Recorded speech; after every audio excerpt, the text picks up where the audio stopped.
Leptin एक ऐसा hormone जो कंट्रोल करता है आपकी हंगर को, आपके वेट को और आपके मेटाबॉलिज्म को।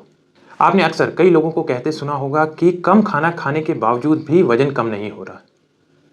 तो प्रॉब्लम सिर्फ कैलोरी की नहीं है, लेप्टिन हार्मोन में भी हो सकती है। लेप्टिन एक ऐसा हार्मोन है जो बॉडी के फैट सेल से रिलीज होता है और वो ब्रेन को सिग्नल देता है कि अब पेट भर गया है, खाना बंद करो।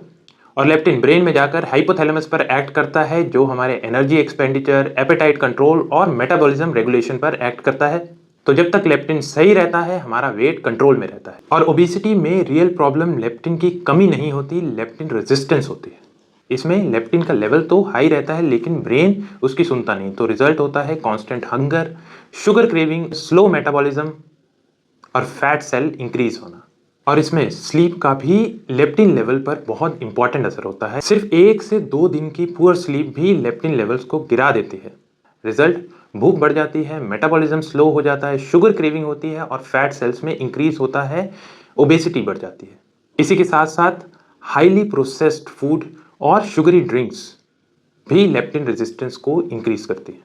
तो अगर आप शुगरी ड्रिंक्स वगैरह ज़्यादा ले रहे हैं, इवन दो कैलोरीज ओवरऑल कम है, तो भी आपका वेट इंक्रीज होगा, फैट कम नहीं होगा।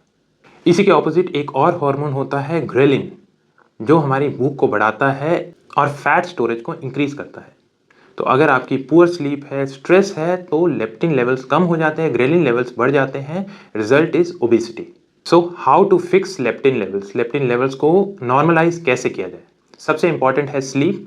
7 से 9 घंटे की डेली अनइंटरप्टेड स्लीप लेना जरूरी है। हाई फाइबर्स और हाई प्रोटीन डाइट लेनी है, स्ट्रेस लेवल को कम करना है, वेट ट्रेनिंग करनी है, मसल ट्रेनिंग करनी है और अल्ट्रा प्रोसेस्ड और शुगरी फूड्स को कम करना है। तो वेट लॉस का मतलब सिर्फ खाना कम करना नहीं होता है, अपने हार्मोन को समझना भी जरूरी है। ऐसी और जानकारी के लिए हमारे साथ बने रहिए। धन्यवाद।